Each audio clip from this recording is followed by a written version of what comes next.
Some of the work that you and I have done together recently that, goes off of that is that you asked me to literally like strip away what I do for work, even my role as a mother, basically all of my roles, and figure out who I am from a core level, what I would want to be doing, how I get my energy essentially.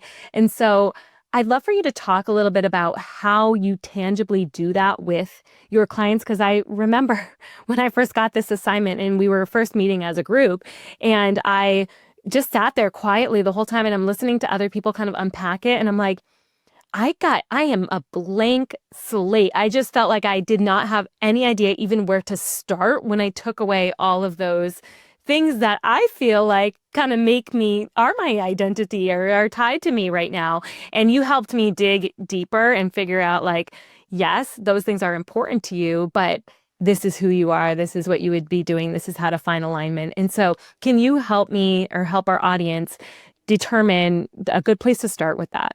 Let me give the context of why I think that that's so important and why I have arrived as if I cannot, when I'm working with a client, if I cannot help them figure that part out, it will literally change the trajectory of the engagement. And here's why.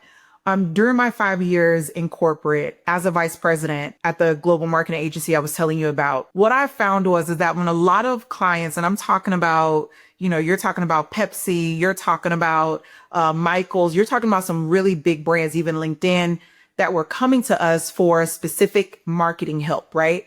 I need a marketing strategy. I need a branding strategy. How should we approach social now? We're in the digital age. We're in the social age. What does that look like? The algorithms are changing. They really wanted to talk about those tactical things. What do we do?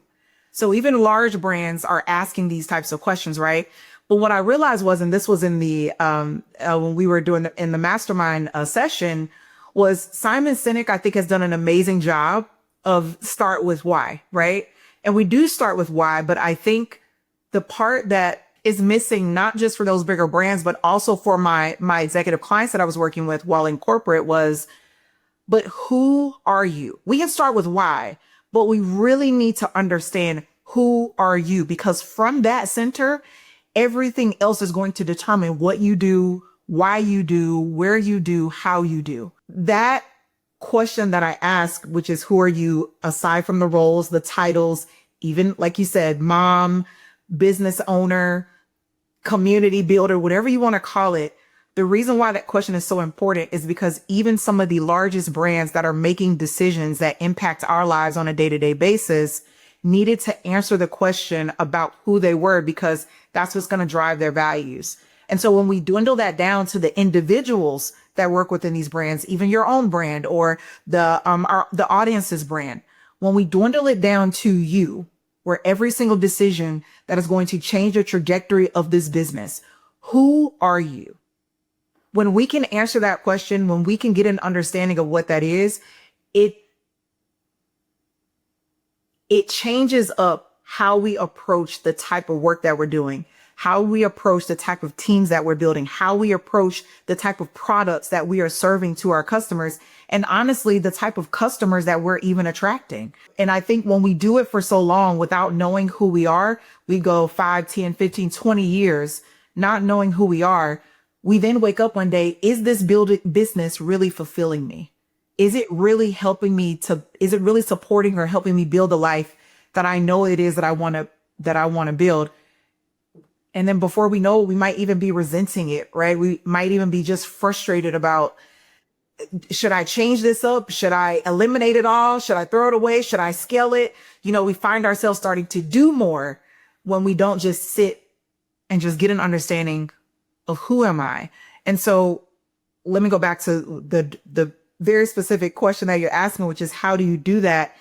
And I really do think it's as simple as, if I were to take away everything that identifies you externally, if I were to take all those things away, if I were to strip you of all the titles, just like the service members, if I strip you of all your Medal of Honors, your accolades, if I stripped you of all of those things, what do we have left? There's no more wife. There's no more, business owner. There's no more mom. There's no more daughter. There's no more community builder. None of those things exist anymore. Who are you? And one way or one thing that you can start with is which is the question that you and I got to, which is, if everyone tomorrow woke up with amnesia, how would you introduce yourself to that person? So I'll stop there because I don't want to ramble, but that's what I would say is where you can start with that.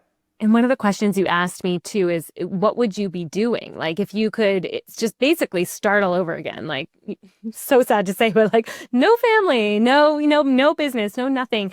What would you do today? Because it gives you joy, right? Because it brings, it fills your cup essentially. And so that was a good question for me to kind of wrap my head around. Like, wait a minute, like, what do you mean? Who am I? What does that question mean? And then I was like, oh, okay. If I can think of it from like a more action perspective, it helps me start to narrow down like, oh, okay, these are the things that are important to me. This is why I'd be doing that. And even if it didn't get paid for it, right? You mentioned that too. Even if you're not getting paid for it, what would you be doing? I think those are the two starting questions, because a lot of us think more logically, right? We think more objective.